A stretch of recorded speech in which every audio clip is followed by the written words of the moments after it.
أعوذ بالله من الشيطان الرجيم بسم الله الرحمن الرحيم الحمد لله وكفى ثم الصلاة والسلام على عباده الذين اصطفى وبعد السلام عليكم ورحمة الله وبركاته مسيب جلب تدب تجرب الإسلام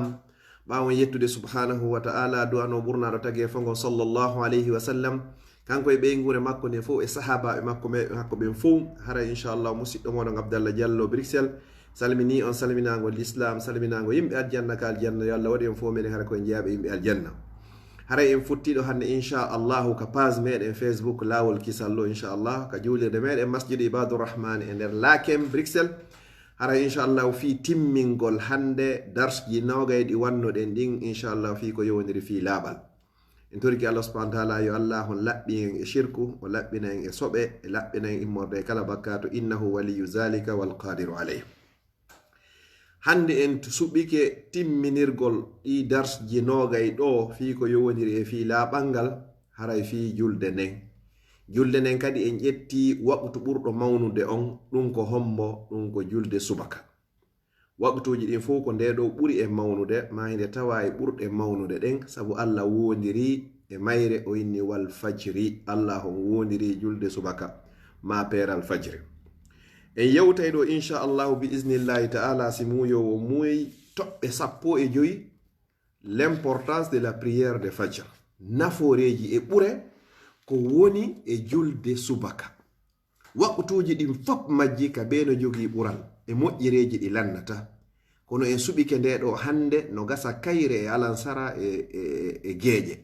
kono spécial ɗon inchallah ko fi julde subaka mi toriki allah subhanahu wa ta'ala yo allah tabinti wonɓe juuloygol subaka ɓen e juulugol ngol yo toriki allah ɓe alano e juulde ɓen si ɓe nani nde yewtere ɗo yo allahu on wurtuɓe newnana ɓe wawgol juulugol subaka e leer haraka ka jamiu si tawi ko neniraɓe ɓen e bandiraɓe ɓen yo allah newnanɓe ɓe wawa juulugo subaka on e leer ka nder cuuɗi maɓɓe ya rabbal alamin fayɓe meɗen ɓen kadi yo allah on tabintinɓe e hoore julde nden haray noon kala faalaɗo yo payku muɗum tabitu e julde nden himo heewi du'oragol ko yo heewi du'oragol o du'a ɗo o inna honno rabbi je'alni muqima salati wa min zurriyati rabbana wa taqabbal du'a rabbi je'alni muqima salat wa min zurriyati rabbana wa taqabbal du'a jatigijo allah on ɗum ko annabi ibrahima alayhi salam ko du'a ɗo wonno ko torino allah jaabinanimo haray kadi kala jogiiɗo probléme fayɓen ɓe juulata ɓe juuli wo si tawi hara nene e baba no rentiɓe matuma leggal ngal e loyru non ƴetta yo on tigi hebbir tororgol o du'a ɗo fewta rabbu samawati wal ardi yo allah on tabintin ɓiɓɓe makko ɓen toriki allah yo allah waɗu yiɗin ɓiɓɓe men ɓen ko wiyete kon imano si ɗum feƴƴi kadi goɗɗo kadi no hani toronade ɓe wi'a hon ɗum allahumma habbibi ilayhimul iman wa zayyinhu fi qulubihim wa karrihi ilayhimul kufra wal fusuqa wal isyan allahumma ij'alhum min ar-rashidin o du'a ɗo fewtinawo ɗo spécial e ɓiɓɓe ma ɓen toranoɗaɓe ɗum ɗo bimbi toranoɗaɓe kikiɗe toranoɗaɓe jemma toranoɗaɓe ñalorma harana huɗayɓe yenna allah waɗirima ɗum ono taƴi tun hino fiidi tun hino sonka tun no yenna tun kono ɓeɗo ɓiɓɓe wata fewirde si ɓe bonni du'anoɗaɓe si ɓe moƴƴini kadi du'anoɗaɓe si ɓe ɓoylike du'anoɗaɓe si ɓe feewi kadi du'anoɗaɓe rabbi je'alni muqima salati wa min zurriyati rabbana wa taqabbal du'a nenirawo meɗen goto no e nder bruxelles ɗo o waɗayno o du'a ɗo ñande be laabi 40 joni ka woni ɗo ni ko fayɓe ɓe woni soñjudemo fiyo ɓe yimmo ɓe juula pay ko joni no leero on ɓaɗori ka fuɗɗi noddingol o hande kay nene leere juulugol ngol yoni wonde hay so tawi nenejo hino occupi o tawomara suwa hande kadi ko du'a nenejo woni ko jaabi e hoore ɓiɓɓe ɓen yo allah ɗuɗɗin sifa ɓe neneɓe ɗo har nayinaɓe allah halkima allah waɗirima ɗum ɗo allah tufira e maɗa yo allah naɓe kam yiyatama aduna yo allah ɗoytan en ɓen ɗo ma ittana en ɓen ɗon addana en sifa o nenejo ɗo musidɓe julɓe tedduɓe sha'anu salatul fajr alhaali julde subaka qad qasama allahu bi salati alfajri fa qal wal fajr allah wondiri julde subaka o inni wal fajri mi wondiri peeral fajri ɗum ko ɓural si allah wondirta hunde nde jogaki valeur si allah wondiri hunde hara nde hunde non ko hunde hittunde teddude ka makko ɓural ɗiɗaɓal ko julde subaka jogi wo ko ijtima'ul malaikatu leyli wan nahari li shuhudiha malaikaɓe aynuɓe en ɓen jemma e malaikaɓe aynayɓe e ñalorma ɓeɗo ɓe moɓodira e hande kadi ka julde fajiri ka julde subaka allah inni hon ɗum inna qur'ana alfajiri kana mashhuda julde subaka de laatigi ɗey ko seeɗitetede e muɗum ko honɗum allah subhanahu wa taala woni ko faandi ɗo malaikaɓe aynuɓe ma ɓen jogandema ka alansara ha ka subaka woɓɓe kadi aray ka subaka ha o e alansara si ɓen malaikaɓe ɗon ɓe ƴewi allah lannotoɓe kayfa taraktum ibadi ene ko honno accirno ɗon jeeyaɓe am ɓen malaikaɓen inna taraknahum wahum yusallun min accuɓe hiɓe julde subaka wa ataynahum wahum yusallun fewno min ari kadi ka julde alansara mi tawi kadi ɓe hiɓe julude bi ma'ana si ɓe sanzoniray ka alansara e ka subaka joni noon si ɓe ari allah si ɓe hooti mo be golle mum ɗen lanni ɓay malaikaɓe ɓe wonduɗa ɓe jogandema ka subaka ko ha ka alansara ɓen ɗon ɓe yehi ɓe yiltotako e ma ɓe yiltotako e goɗɗo kadi ila yawmel qiyama ɓe wonduɗa ɓen kadi jogandema ka alansara ɗon ha ka subaka ɓen ɗon kay si ɓe ƴewi ɓe yiltotako e ma ɓe yiltotako e goɗɗo go kadi ila yawmel qiyama joni noon si ɓe yehi ka waɗoygol contrandi ka nuluɗo ɓe on ɗum ko allah subhanahu wa taala allah on landotoɓe inna kayfa taraktum ibadi ko honno accino ɗon jeeyaɓe am ɓen ɓeyna ko min yahuno men taw hiɓe juulude min accu kadi haray hiɓe juulude ɗo haray rapport on o moƴƴi ɗum ɗo haray inchallah ko ɗum ɗo woni ka kaydiji ma ko ɗiɗo fof moɓidirete yewmal qiyamati on tigi jonne ko ɗum allah ini wa iza suhufu nushirat tati e ɓure ɗen salatul fajiri fi jama'atin ta'dul qiyamul layli subhanallah juulugol julde subaka e julde jama ka juulirde baraji muɗum hino fota wa naafuɗo jemma on fuu masalan goɗɗo salmina tun geeƴe o naafa ɗon ha salli jon inna assalatu khairum minan nawm jemma on fuu himo naafude an allah arsikama julde juuloygol julde jama ka juulirde baraji ma hino fotawa o naafuɗo jemma ɗo fuu ko ɗum ne laaɗo sa sallam maki man salla alfajra o man salla al isha kala on juuluɗo geeƴe fi jama'atin e julde jama kana ka qiyami nisfi lleyli baraji makko hino fotawa naafuɗo feccere jemma wa man salla alfajra kala on juulɗo subaka fi jama'atin e julde jama kana ka qiyami leylatin baraji makko no fotawa naafuɗo jemma fop hadis on akhrajahu imam muslim ko imam muslim woni ko yaltini hadis on sayidna umar radiyallahu anhu oɗo o hattino gorko goto wiyeteɗo suleyman bubne abi haysam ɓay o yiyarimo fi julde subaka o landino fi makko o tefi ha andugol ko honɗum waɗi kamɓe hari si goɗɗo ratino waɓtu o ari o tawi juulama ma o yiyaka few ɓe yahay ɓe hiwroramo wona goɗɗo hiwroroyteɗo enen si tawi o perdi yumma makko ma baba en makko fatike ɓural nayoɓal ngal e ɓure juulugol julde subaka nelaɗo sallllahu alayhi wa sallam ɓe maki man sallaha fa huwa fi wafdi rrahmani wa salatuhu fi salati l abrar wo kala de juuluɗo julde subaka e julde jama o hara tawa o tawama e konu allahu subhanahu wa ta'ala julde makko nden kadi jawama e julde ɓen ɗiggamɓe allah subhanahu wa ta'ala o waali hon nenaɗo maki hon ɗum wo man tawadda a summa atal masjid kala on salligiɗo ha moƴƴo yehi ka juulirde fa salla raka'atayni qabla al fajri o juuli darɗe ɗiɗi ko adi o julde subaka summa jalasa hoti o jooɗi ɗon non hatta yusalla al fajra ha subaka on juule o yaha law o ruƴƴi ha o gayna o jooɗo o habba wo kutiba salatuhu yawma izin fi salati l abrar julde makko nden ñande windete ko julde jeyaɓe ɗiggamɓe allah wa kutiba fi wafdi rrahman o wattete kadi e nden ñande e konu jeyango e konoli allah subhanahu wa taala rawahu tabrani fi lkabir imamu tabrani yaltini oɗo ka deftere mawne nden ɓural jowaɓal ngal e ɓure juuloygol subaka ka juulirde nelaɗo sallllahu alayhi wa sallam ɓe maki man sallaha fi jamaatin fa huwa fi jiwarillahi wo kala non juuluɗo julde subaka kadi ka juulirde haray o woni takko allahu subhanahu wa ta'ala wo haray kadi o laatike kadi e hoola hooliɓe ɓen wa amanihi hara kadi e hoolare kadi bi ma'ana haray a woni takko allah subhanahu wa ta'ala a tawama kadi e hooli ɓen e ngal ñallal ɗon ɓe maaki honno man salla salata subhi fa huwa fi zimmatillah o woni e ngaynako allah nde ñande ko allah subhanahu wa ta'ala tigi ittata spécial malaikaɓe ko aynama ɓe gardama ñallal ngal fopp haray wata hulu hay hunde wawama hewtugol akhrajahu muslim ko imam muslim kadi woni ko yaltini o hadis ɗo ɓural jeega ɓangal e ɓure juulugol ngo subaka julde jama ka juulirde wonande enen du hiɓɓen wo sababun li nuri saati'i yawma alqiyama wo juulugol nde julde subaka ka juulirde julde jama ɗum ko sabu fiya heɓoy annora timmuɗo jalbuɗo yawma alqiyama nelaɗo sallallah alih w sallam maaki honno wo bashiri lmasha'ina fi zulami ila almasajidi binnuri tami yawma alqiyama akhrajahu abu dawud wo weltinir ɓen seppayɓe yaha juuloygol ka juulirde e niɓe ma fewndo neige ma fewndo nguli e nder niɓe wo ɓeɗo no wodani ɓe annora timmuɗo yawmal qiyama ko fodore inna allaha la yukhlifu lmiyad allah o lundota ko o firtata fodore makko nen so ini ɗum ɗo no wodanma andu haray ko ɗum ɗo woni ko wodanma ɓural jeeɗiɗaɓal ngal e ɓure wonande kala juuloyɗo subaka julde jama ka juulirde wonande enen worɓe ɓen sonnaɓe ɓe juula julde nden e leere mayne ka suudu wo almalaku yahdu bi rayatihi ma awwali man yahdu ila almasjid subhanallah wo malaikajo goton ton o yaltiday e kala on adiɗo yaltugol salligo ha moƴƴa yalta ka suudu mum inna no yahde ka juulirde fi tottoygol farilla allah on malaikajo ƴette darapo makko on ɗon o yowata e hoore maɗon ha hewtoyon ka juulirde haray konnum hadis o wi wo anna almalaka no malaikajo yahdu bi rayatihi ma awwal man yahdu ila almasjid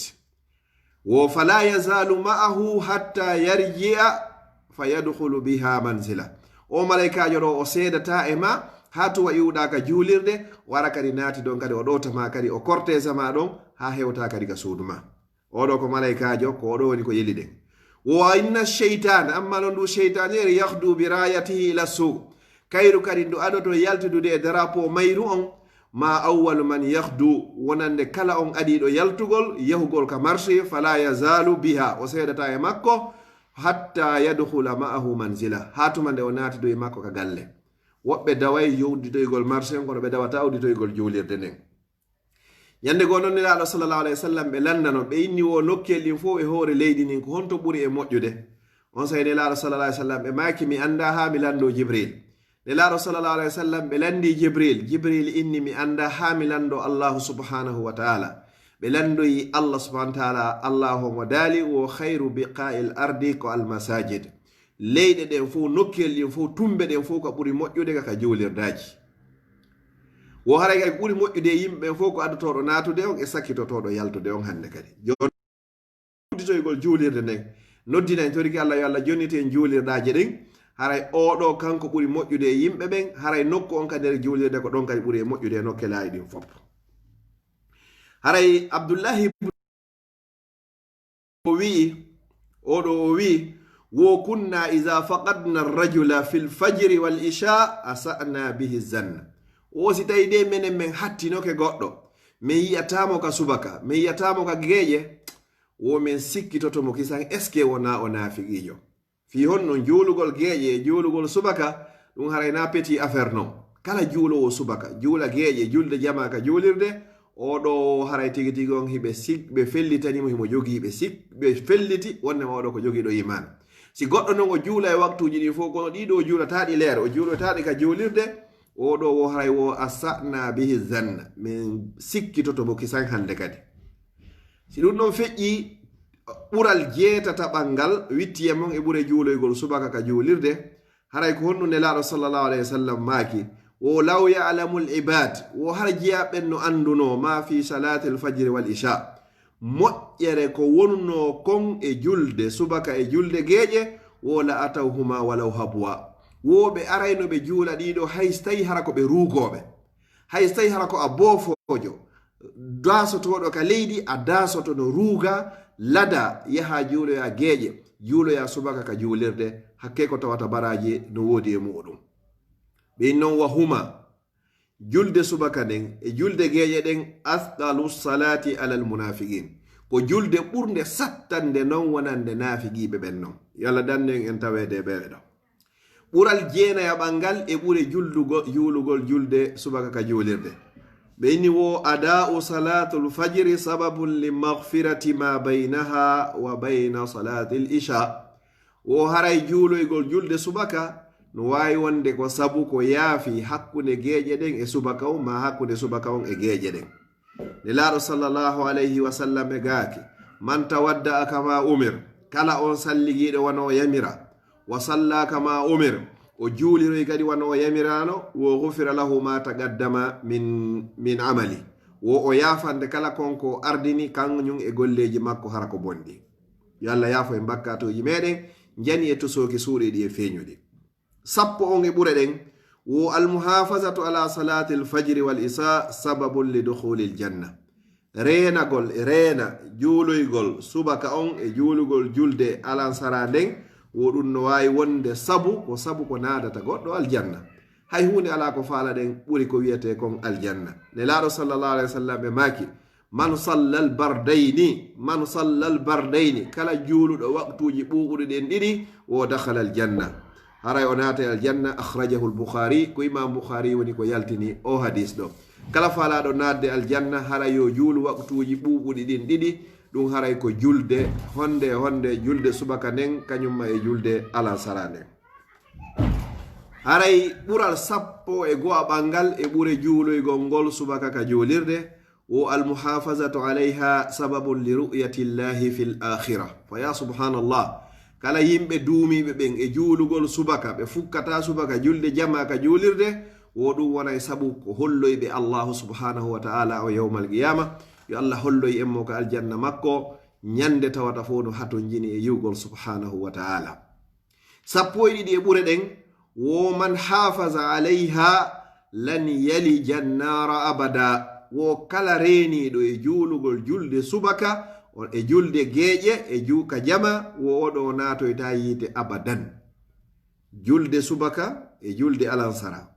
nelaɗo sallallahu alayhi wa sallam e maaki lan yalija nnar harfu tawkiidi wa nasb natata yiite few lan yalija nnara ahadun goto natoyta yiite jahannam salla qabla tulu'i shamsi kala on juuluɗo ko adi nange ngen fuɗude wa qabla ghurubiha e ko adi kadi nange ngen mutude kadi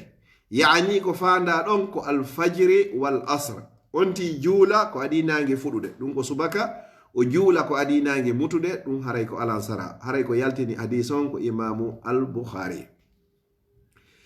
ɓural sappo e tataɓangal e ɓure juuloygol ngol subaka ka juulirde nelaɗo maaki wo afdalu salawati inda allahi taala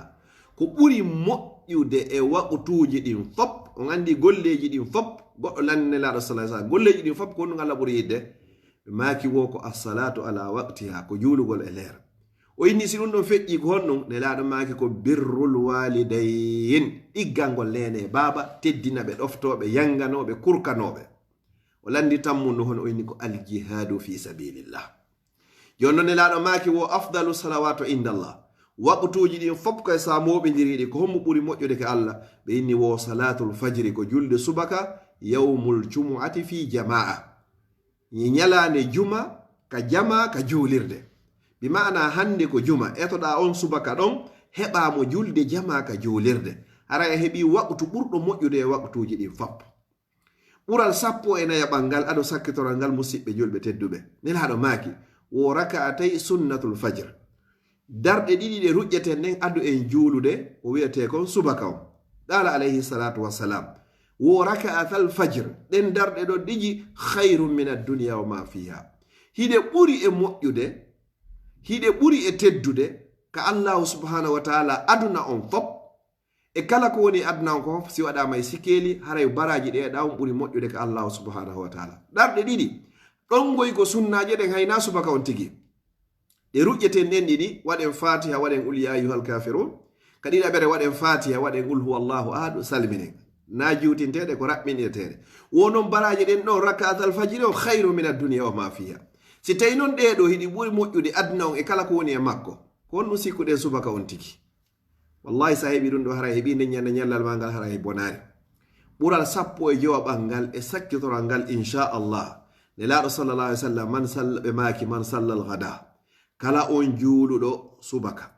fi jama'atin e julde jama summa qala yazkurullah hooti o jooɗi ka o juuli ɗon himo jantade inde allah hatta tatlu ash-shams ha nange ngen ƴellito summa salla raka'atayni hooti o juula ɗon darɗe ɗiɗi ko wiyeten kon walluwahon kanat lahu ka ajri hajjatin wa umra laatantomo e baraji wano baraji hajju e baraji umra kadi qala alayhi salatu wassalam on say ɓe maaki kadi ɓe daraki ɗum ɓe inni tamma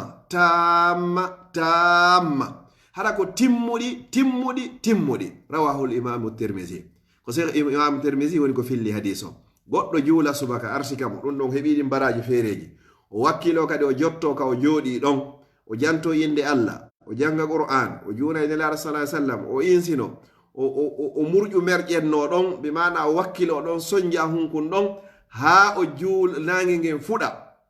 si nange ngen fuɗi o juula darɗe ɗiɗi wallo ha on ɓurna ɗon ɓe maki baraji ma haray hino fota o baraji hajju timmuɗo hiɗa baraji ma no fota o baraji umra timmuɗo yon noon hikka haray en andi hajju ala umra ala hikka wonande eɗen ɓe ala e nder makka ɓen haray ñande we ñande eto ɗen heɓen o baraji hajju ɗo e o baraji umra ɗo yo allah okkuen en fuu meɗen inchallah